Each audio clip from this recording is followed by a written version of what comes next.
Dan secara lebih spesifik lagi adalah state estimation. Jadi kalau kita menggunakan sensor, katakanlah dengan sensor lidar atau infrared atau sensor sonar, bagaimana kita mengestimasi katakanlah jarak dari robot ke objek yang dirasakan oleh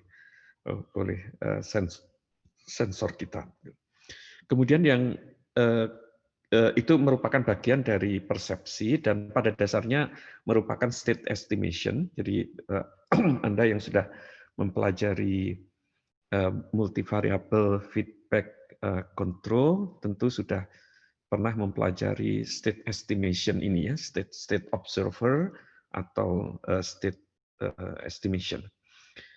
Bedanya dengan yang digunakan di sistem kendali multivariabel atau sistem kendali linear, kalau di sana state estimation-nya bersifat deterministik, kalau di probabilistic robotics ini kita akan menggunakan state estimation yang bersifat stokastik atau bersifat probabilistik. Tapi idenya sama bahwa kita bisa mengestimasi suatu state dari satu sistem dynamics ya, yang misalkan dinyatakan dalam x dot ax plus bu y cx plus dv misalnya begitu, atau du,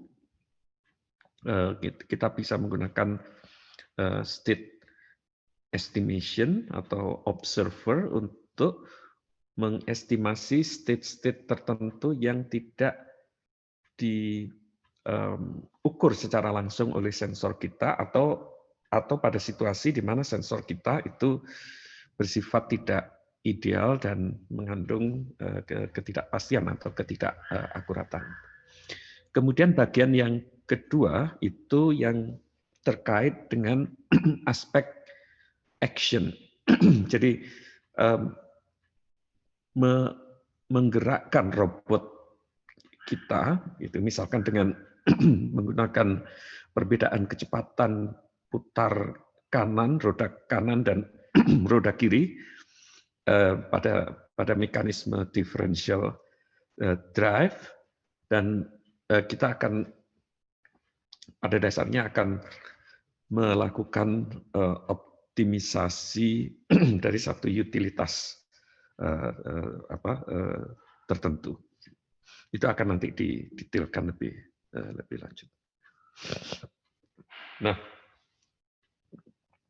beberapa landasan dari teori probabilitas yang diperlukan itu akan kita bahas berikut ini. Jadi misalkan PA, kita simbolkan P besar itu sebagai probability, dan A biasanya adalah dalam probability adalah event atau peristiwa begitu, bahwa proposisi probabilitas bahwa event dari A itu adalah benar begitu ya, itu dinyatakan oleh PA, dan PA itu bernilai 0 sampai dengan 1. Gitu. Jadi misalkan kita melempar dadu dan beberapa angka 6 akan muncul pada pelemparan dadu, begitu misalkan, atau pelemparan koin.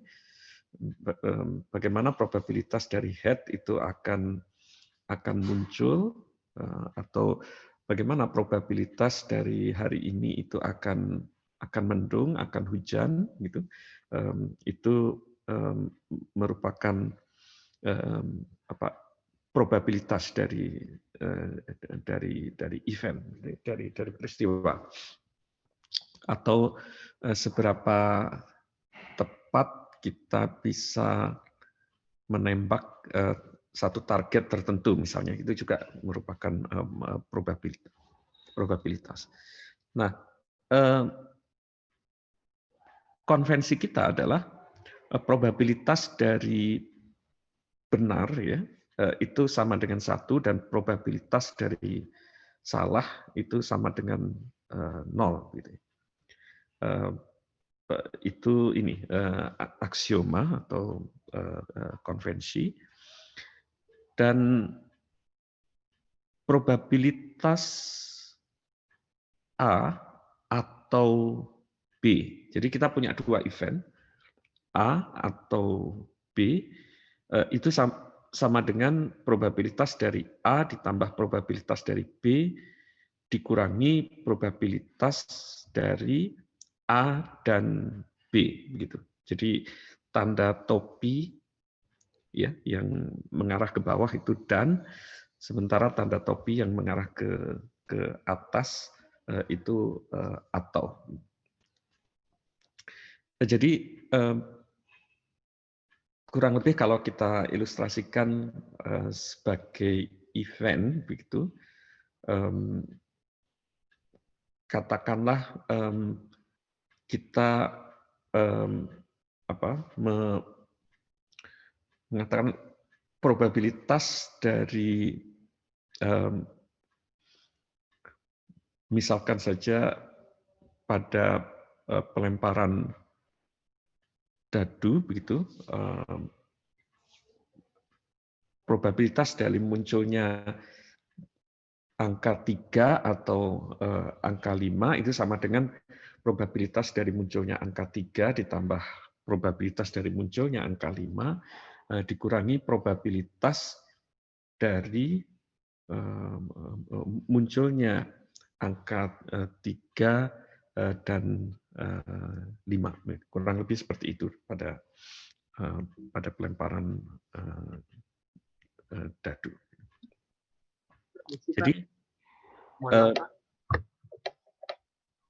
Jadi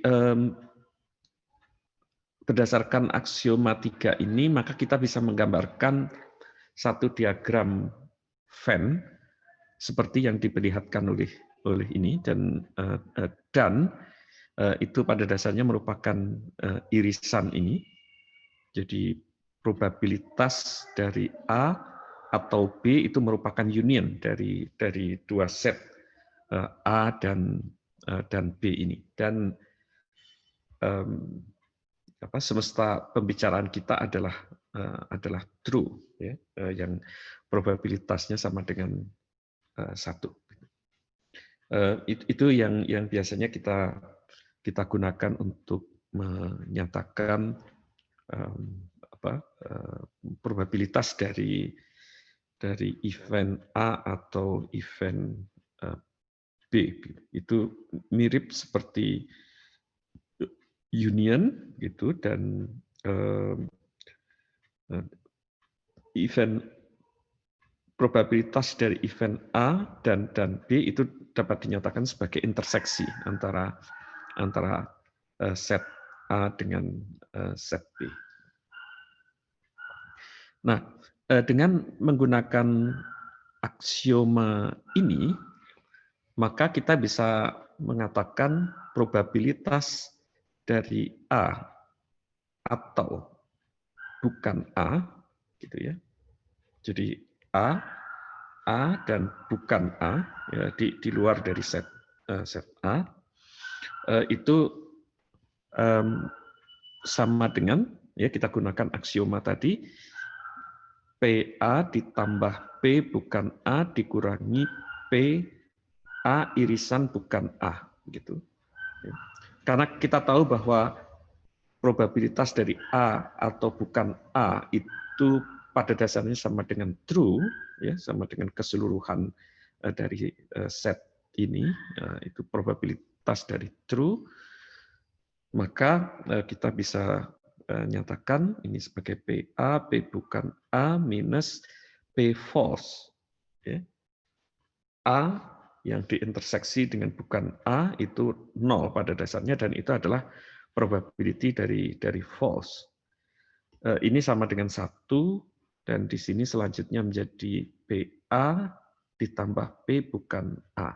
Jadi P bukan A itu sama dengan 1 minus PA. Jadi dalam pelemparan dadu misalkan munculnya event 3 begitu, itu sama dengan 1 bukan 3 ya, probability dari bukan 3 itu sama dengan 1 minus probability dari munculnya 3. Nah, itu ini barangkali dasar-dasar probabilitas yang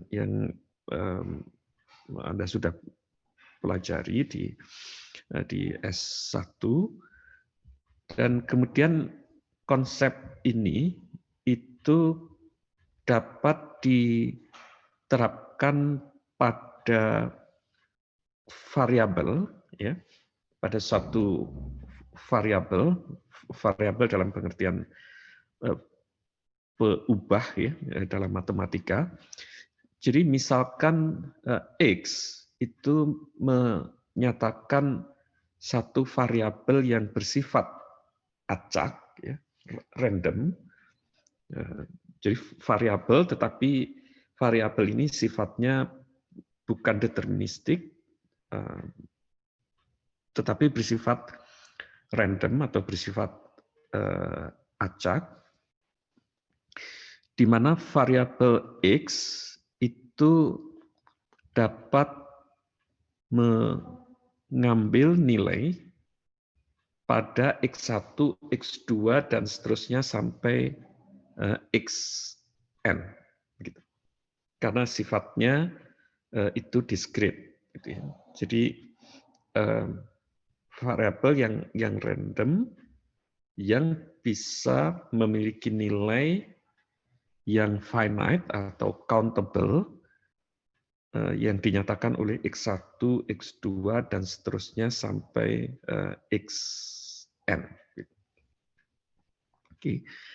Nah, kita bisa menyatakan Px sama dengan Xi, ya, di mana Xi adalah X1 sampai Xn, atau secara sederhana kita nyatakan sebagai Pxi, ya, itu adalah probability yang menyatakan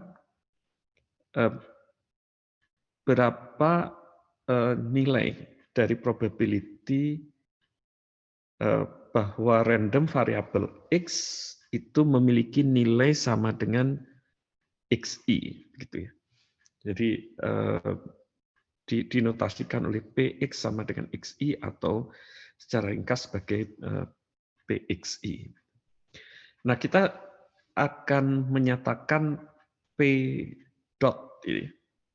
P yang argumennya adalah dot, itu merupakan fungsi massa probability, ya, disebut sebagai probability density function atau probability mass function. Jadi misalkan saja probability, katakanlah sebuah robot itu ada di dalam ruang, itu mungkin ada 0,7, 0,2, 0,08 dan seterusnya, ya. Jadi yang sifatnya countable dan bersifat discrete. Nah, X juga bisa bersifat continue, dan X ini kemudian kita sebut sebagai continuous random variable. Jadi satu variabel yang bersifat acak tetapi bernilai continue, dan tentu saja nilai X akan tak berhingga jumlahnya begitu, dan kita menyatakan Px kapital sama dengan X kecil, atau secara ringkas Px itu menyatakan probability density function, ya. Dengan kata lain kita bisa menyatakannya sebagai Px merupakan anggota dari rentang A dan B, itu dinyatakan sebagai integral Px dx, ya, integral berbatas dari A sampai B, Px dx. Jadi contohnya adalah seperti ini. Contohnya seperti ini, kita punya probability density function yang berwarna merah. Oke.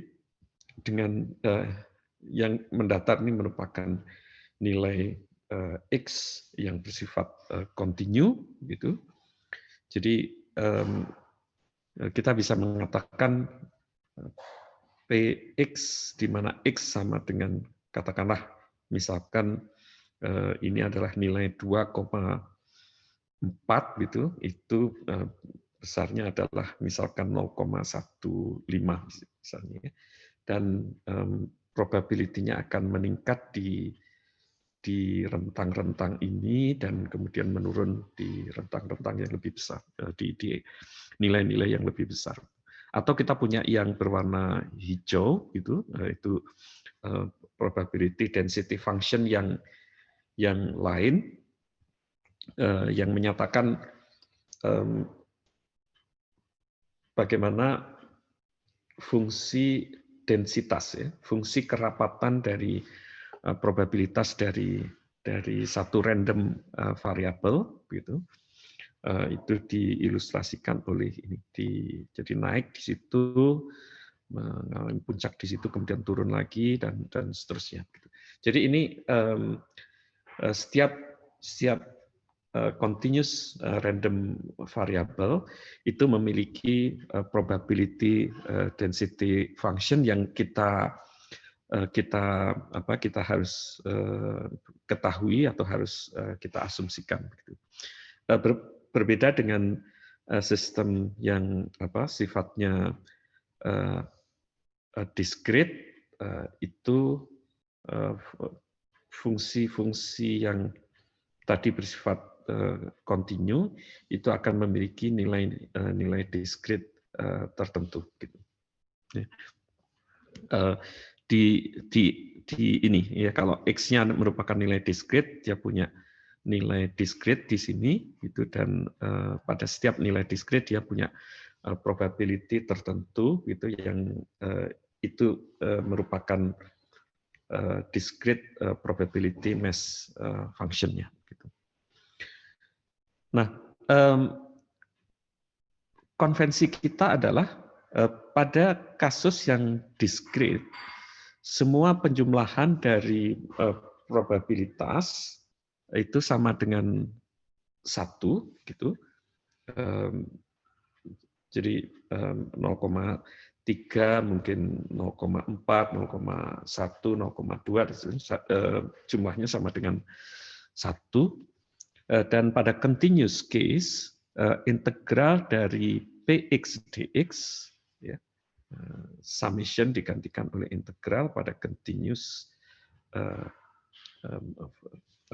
variabel Px dx itu sama dengan 1. Artinya pada satu variabel yang continuous dan bersifat acak, fungsi kerapatan probabilitasnya itu adalah sedemikian sehingga luas dari area yang di-cover oleh kurva itu sama dengan 1. Ya. Jadi integral dari Px dx-nya itu sama dengan 1. Gitu. Dan demikian juga untuk yang discrete, jumlah dari probability-nya itu sama dengan 1. Ada X di situ, itu artinya jumlah dari probability untuk nilai X yang bersifat discrete. Nah, tadi kita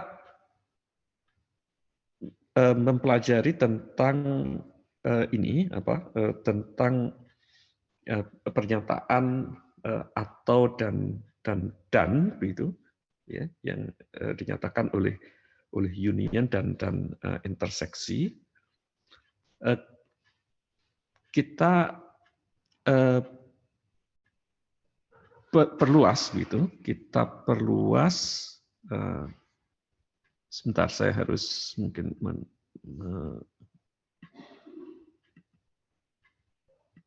ada 3 mahasiswa yang waiting gitu. Jadi saya berharap tidak terlambat ya. Kalau terlambat mungkin karena tidak ada notifikasi yang cukup jelas di Zoom gitu, seringkali mungkin saya terlambat untuk mengadmit Anda masuk di Zoom. Jadi saya berharap Anda bisa datang lebih tepat waktu. Nah, konsep yang lebih lanjut adalah apa yang disebut sebagai joint dan conditional probability. Jadi probabilitas yang dinyatakan oleh adanya 2 variabel random, katakanlah X kapital ini dan Y kapital, itu adalah 2 variabel random, dan probabilitas bahwa variabel random dari X itu memiliki nilai X dan Y memiliki nilai Y itu sama dengan PXY. Jadi kalau di sini akan ada konsep apakah variabel random X dan Y itu bersifat independen atau tidak. Kalau X dan Y itu bersifat independen, maka PXY itu sama dengan PX dikalikan PY. PXY sama dengan PX dikalikan PY. Sekali lagi, PXY itu menyatakan probabilitas dari variabel random X itu bernilai X dan variabel random Y itu bernilai Y. Nah, terkait dengan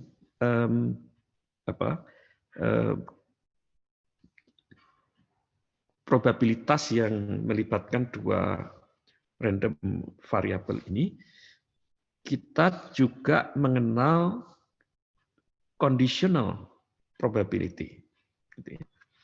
Jadi conditional probability dinyatakan oleh probability dari X begitu jika diketahui Y, atau dengan kata lain probability dari variabel X itu bernilai X kalau variabel random Y kapital itu bernilai Y, itu merupakan probability dari X given Y. Jadi diketahui Y, gitu, bahwa variabel random Y kapital itu bernilai Y, itu diketahui, lalu pertanyaannya adalah bagaimana probabilitas dari X, gitu ya. Jadi kurang lebih contoh yang barangkali cukup sederhana adalah kalau kita mengetahui bahwa saat ini mendung, begitu, lalu pertanyaan berikutnya, berapa probabilitas hari ini akan hujan, misalnya begitu ya. Jadi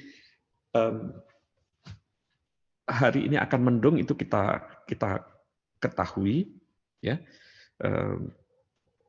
tentu bisa dinyatakan dengan satu probability, begitu. Lalu kita menanyakan berapa probability dari hari ini itu akan hujan, gitu. Oke, itu sifatnya kausal ya, itu sifatnya dependent gitu.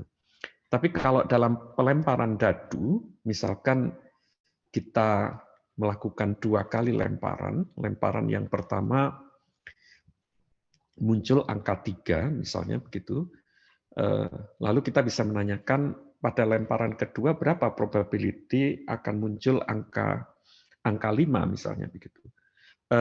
Dalam pelemparan dadu itu tentu saja bersifat tidak independen, ya. Tidak, artinya probabilitas dari munculnya angka 5 itu tidak tergantung dari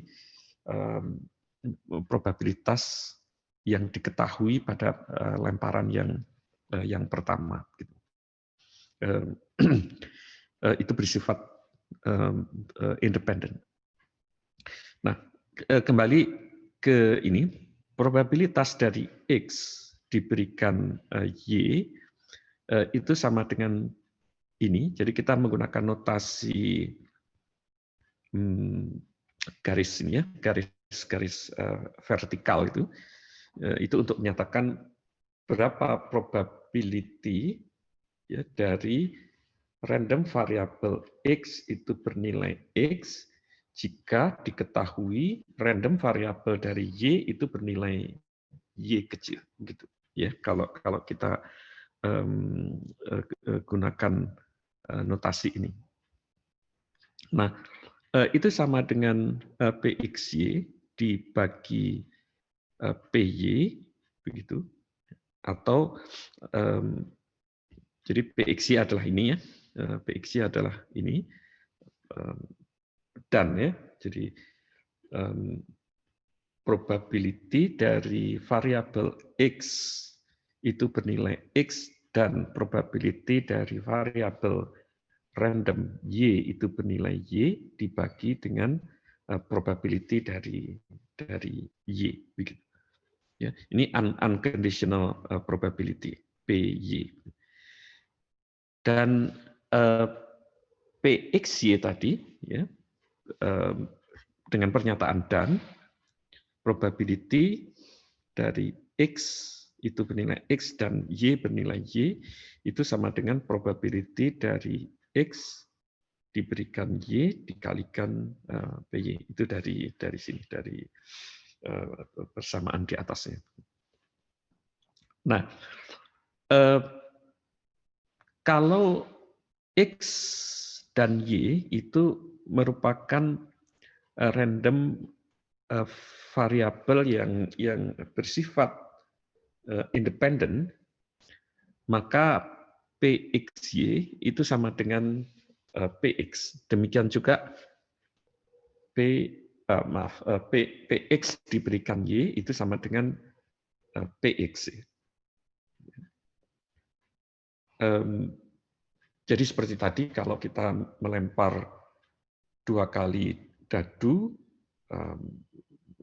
berapa munculnya angka 5 jika pada lemparan yang pertama itu muncul angka 3, dan karena 2 lemparan itu bersifat independen, itu sama dengan probability dari munculnya angka 5, begitu ya.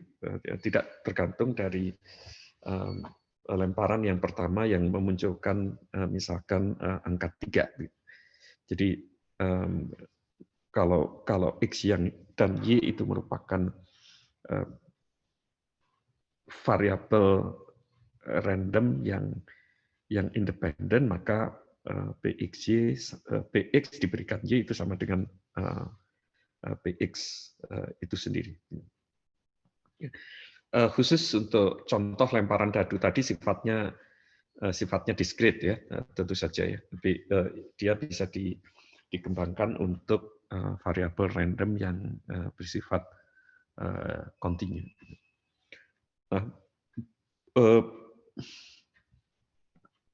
Itu mengenai joint dan conditional probability. Yang ini PX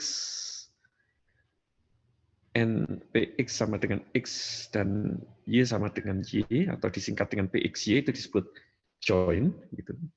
Dan sementara yang PX diberikan oleh Y itu disebut sebagai conditional. Jadi kondisinya diketahui, variabel random yang lain diketahui nilainya, lalu kita ingin mengetahui bagaimana probabilitas dari variabel random X itu mengambil atau bernilai X kecil. Oke, ini saya kira juga konsep yang sudah diajarkan di S1 saya kira. Nah, selanjutnya law of total probability.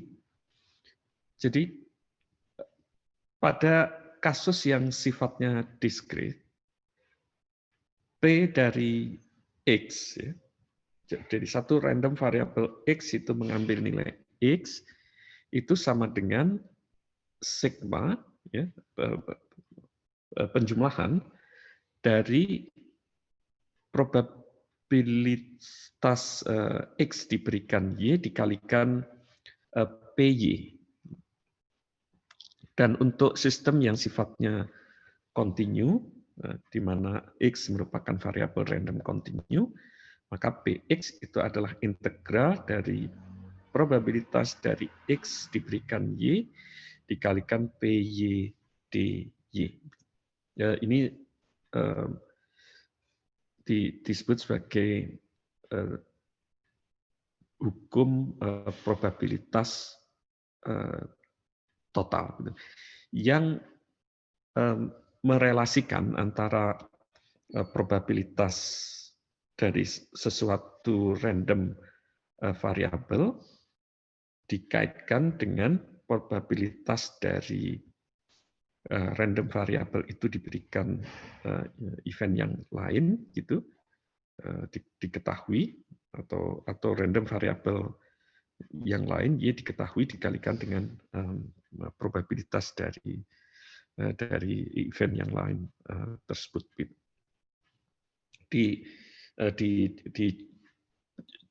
Dijumlahkan, ya, dan untuk continuous case itu di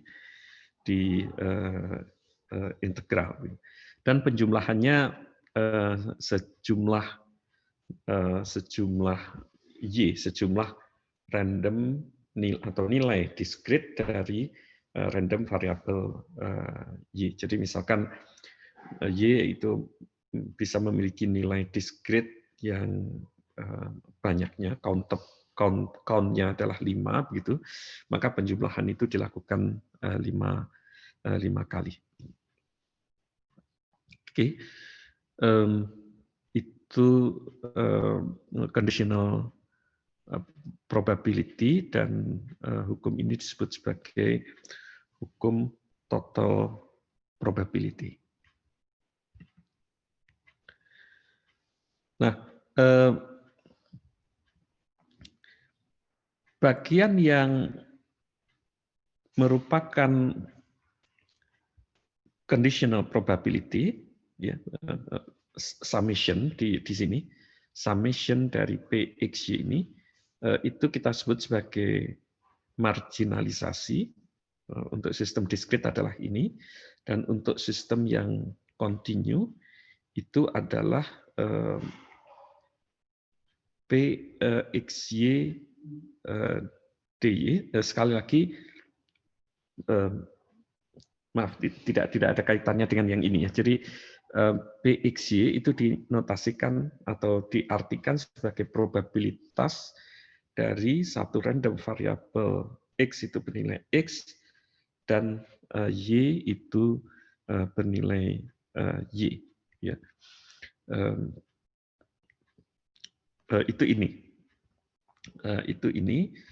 Dan untuk sistem diskrit, Px itu sama dengan summation dari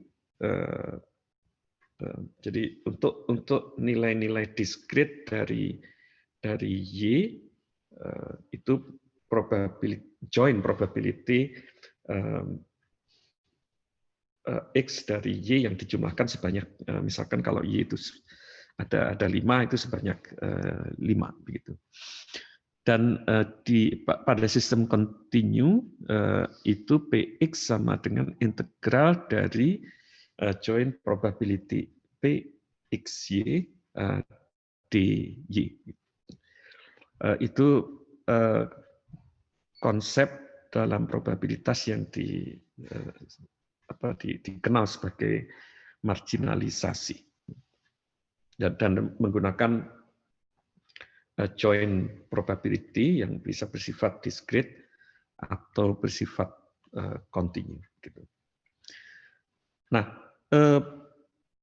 di dalam konsep probability itu juga dikenal apa yang disebut sebagai formula bias. Ini formula yang sangat terkenal dan dipakai di banyak bidang begitu. Secara sederhana,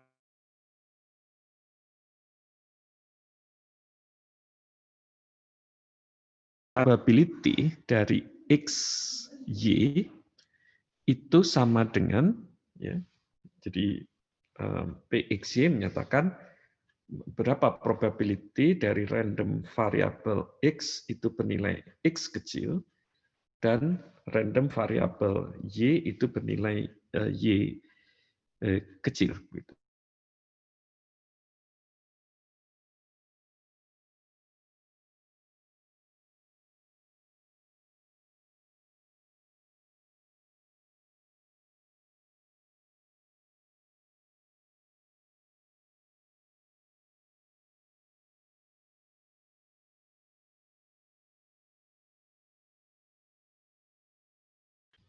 PX.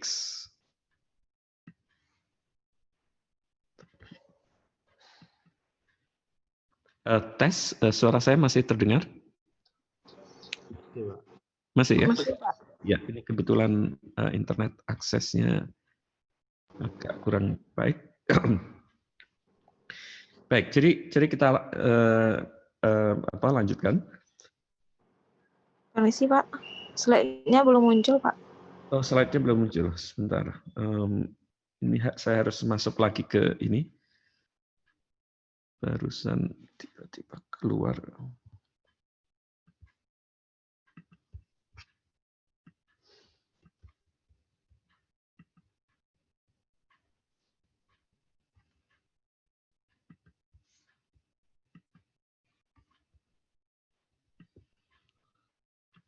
Slide-nya sudah muncul? Sudah, Pak. Oke. Ya, jadi nanti kalau ada suara saya yang tidak terdengar atau slide-nya tiba-tiba hilang, saya diingatkan ya seperti tadi. Jadi kembali ke formula bias, ini sangat penting dan akan kita gunakan di sepanjang kuliah ini mengenai probabilistic robotics. Jadi probabilitas dari X diberikan Y itu sama dengan probabilitas dari Y diberikan X dikalikan PX dibagi dengan PY. Nilai-nilai probabilitas adalah nilai-nilai di antara 0 sampai dengan 1. Dan PYX ini, ya, probabilitas dari Y diberikan X, itu disebut sebagai likelihood, ya, likelihood, jadi kemungkinan, ya, kita terjemahkan sebagai kemungkinan, dikalikan prior, itu PX, dibagi dengan evidence, itu PY. Jadi kita ingin menentukan berapa probabilitas dari X diberikan Y. Ya. Jadi diketahui Y. Gitu. Atau diketahui random variable Y itu memiliki nilai Y kecil.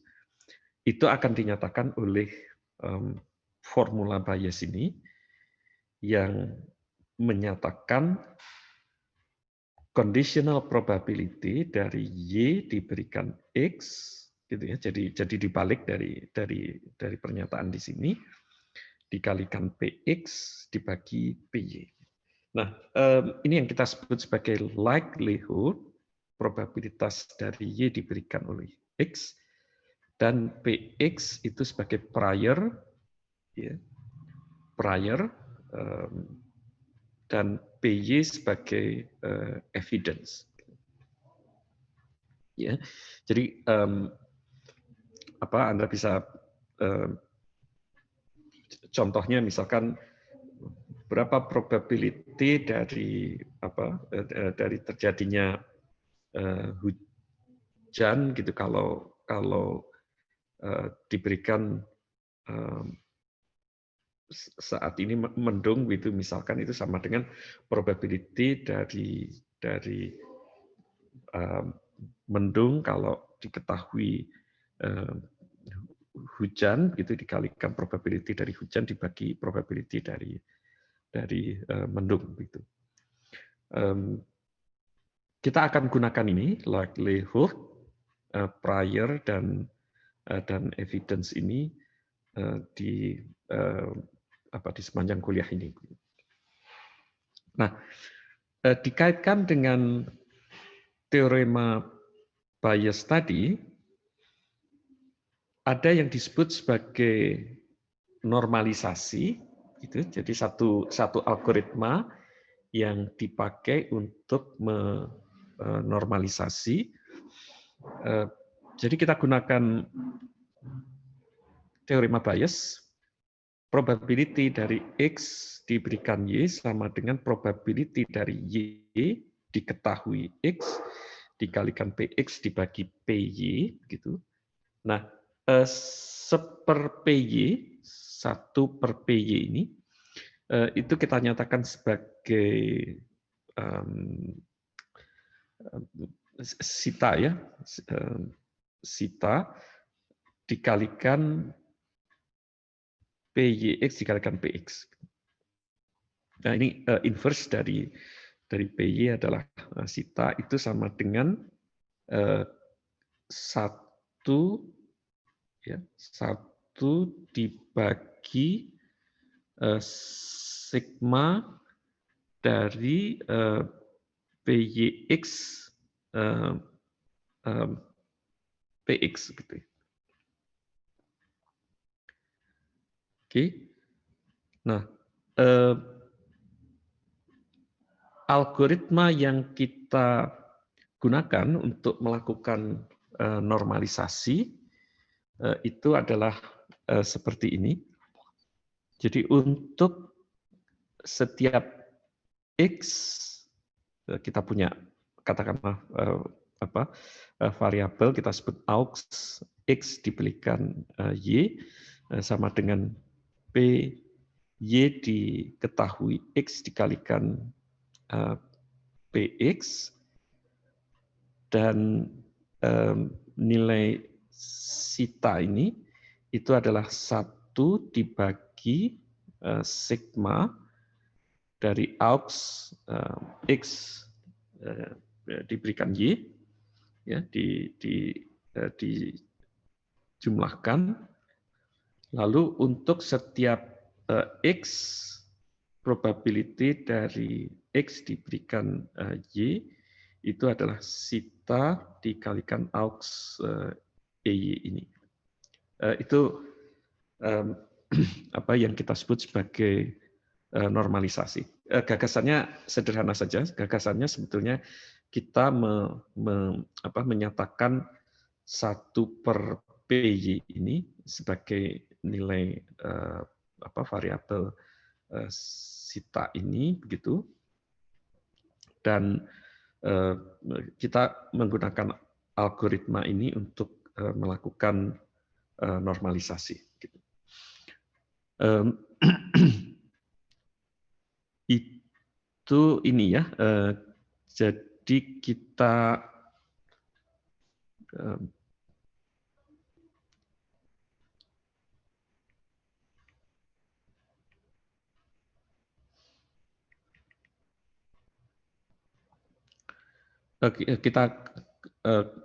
gunakan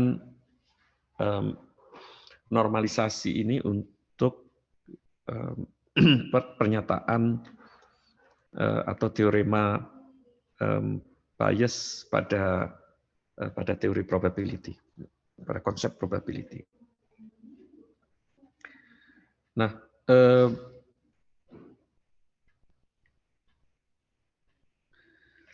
selanjutnya, bagaimana dengan perluasan dari teorema bias itu dengan apa yang disebut sebagai background knowledge, gitu. Jadi kurang lebih perluasannya seperti ini. Jadi probability dari X diketahui Y dan Z. Jadi bayangkan bahwa kita punya variabel random X, Y, dan Z, lalu diketahui bahwa variabel Y itu bernilai Y kecil dan random variabel Z itu bernilai Z kecil. Itu dapat dinyatakan oleh probability dari Y diketahui X dan Z dikalikan P dari X diketahui Z dibagi dengan P dari Y diketahui Z. Ya, itu merupakan perluasan dari dari formula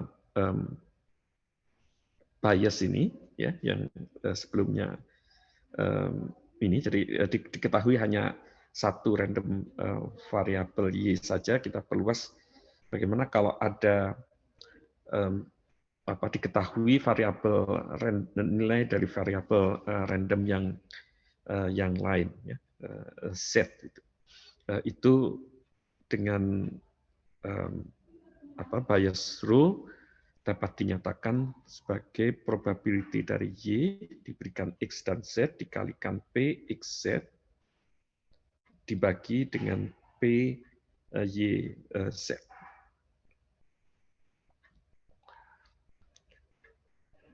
Nah, kita selanjutnya membicarakan tentang conditional independence. Jadi probability dari X dan Y diberikan Z itu sama dengan PXZ dikalikan PYZ, itu pada dasarnya ekivalen dengan ini. PX diberikan Z sama dengan PX diketahui Z Y, dan PYZ sama dengan PY ZX. Itu. Tanda koma itu menyatakan ini, ya, menyatakan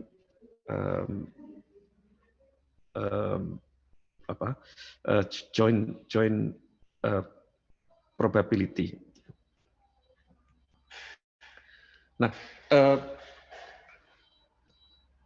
coba kita lihat penerapannya secara sederhana di robot. Jadi misalkan kita punya mobile robot yang berada di depan satu ruang tertentu dengan pintunya begitu, dan katakan saja dia memiliki lidar atau sonar begitu yang mengukur jarak, ya, dari robot ke pintu dan mungkin melakukan scanning juga, misalkan dalam arah vertikal atau dalam arah horizontal begitu. Dan katakan saja robot kita memperoleh measurement dari Z. Kalau scanning dari laser itu merupakan sekumpulan dari nilai tertentu. Lalu kita mengatakan atau menanyakan seberapa probabilitas dari pintu itu terbuka kalau kita melakukan pengukuran Z. Gitu. Jadi Z adalah sesuatu yang diketahui karena diukur oleh sensor oleh robot ini, dan kita bisa menghitung atau memperkirakan seberapa probabilitas dari pintu ini terbuka dengan mengetahui pengukuran yang diperoleh dari sensor. Jadi kurang lebih penerapannya seperti ini, dan ini merupakan satu contoh sederhana dari state estimation. Apa yang dimaksud dari state? State kita adalah pintu dalam keadaan terbuka, gitu ya, open, itu state-nya, dan sensornya adalah Z. Ya, sensornya adalah atau lebih tepat pengukuran yang dilakukan oleh sensor itu adalah Z. Dan state estimation kita itu akan dinyatakan oleh seberapa probabilitas dari pintu itu terbuka jika kita ketahui pengukuran oleh sensor itu adalah Z. Jadi Z di sini juga merupakan random variabel yang nilai-nilai dari pengukuran oleh sensor itu dipandang sebagai sesuatu yang diketahui dalam kasus ini. Dan kita bisa menanyakan atau kita bisa menghitung berapa probabilitas dari pintu itu terbuka. Nah,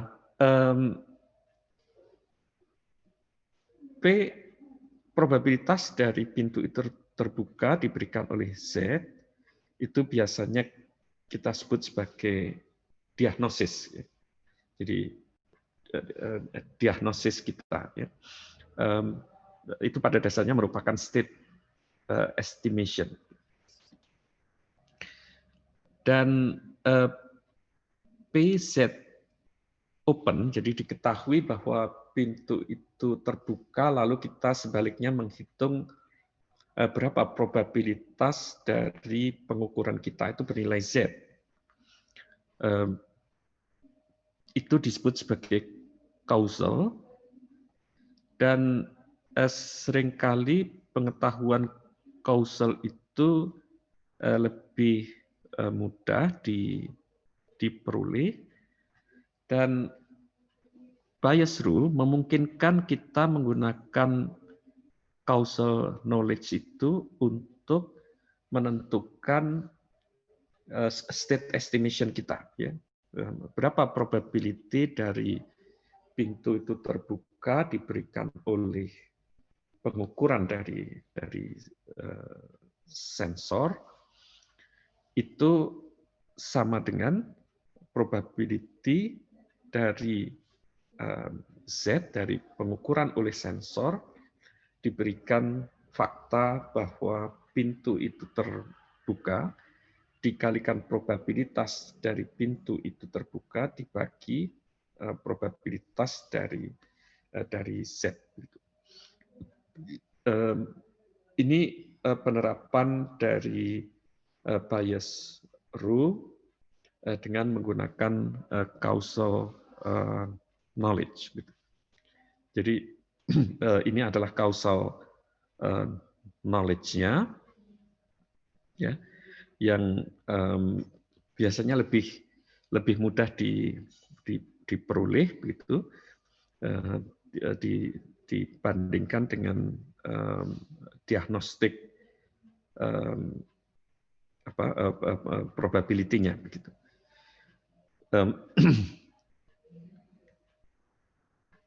Oke, ini contoh saja. Jadi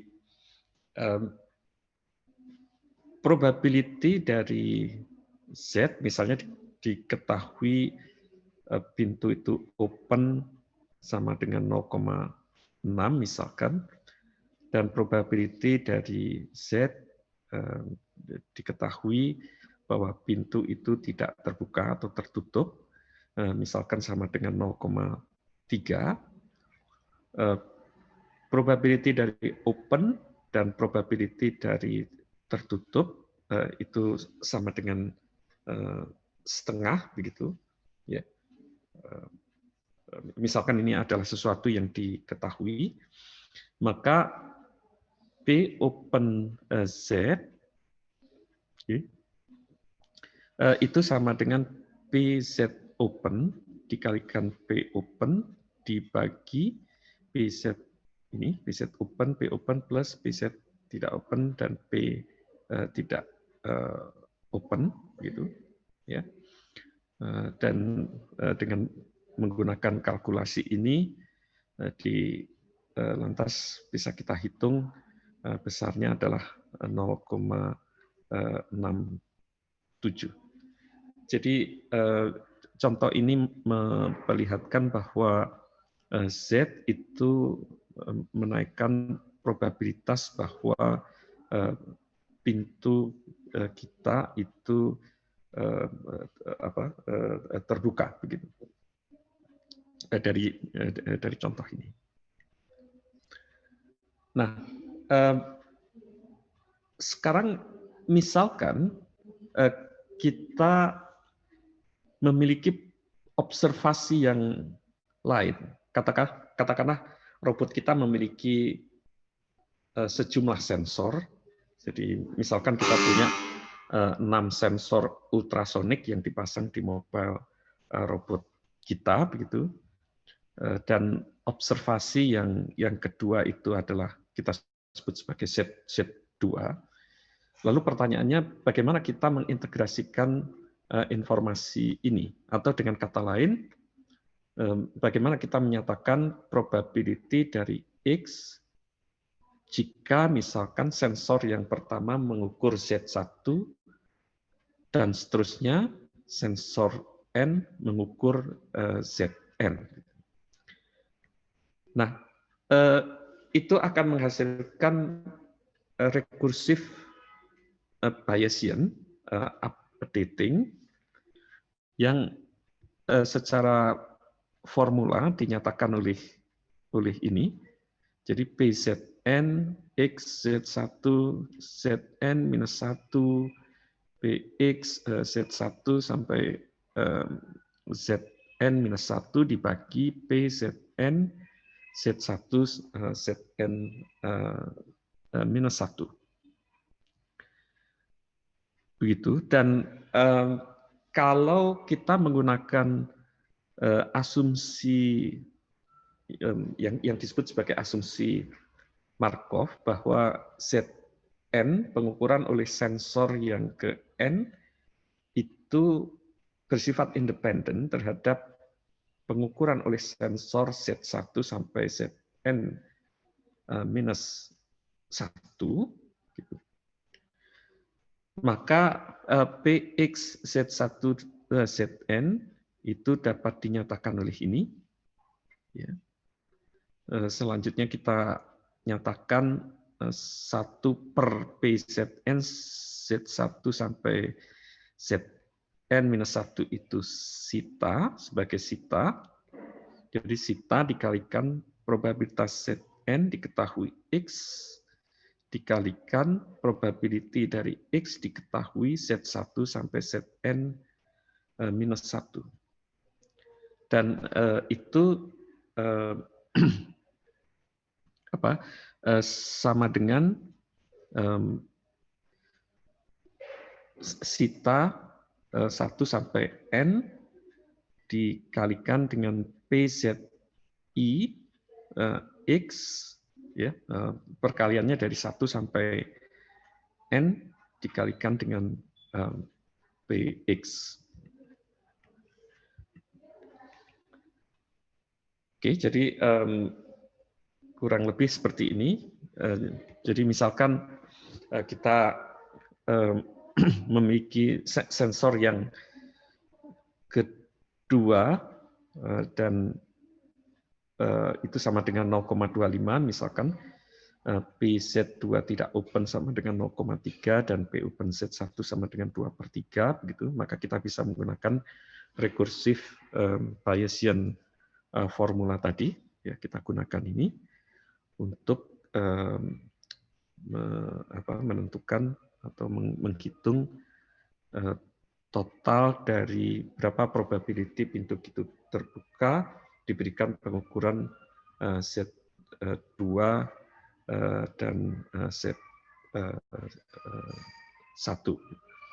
Dalam hal ini set 2 itu menurunkan probability bahwa pintu itu terbuka. Kalau hanya diberikan set 1 saja, pengukuran sensor yang pertama saja, itu besarnya adalah 2/3. Baik, jadi itu yang terkait dengan state estimation. Jadi yang perlu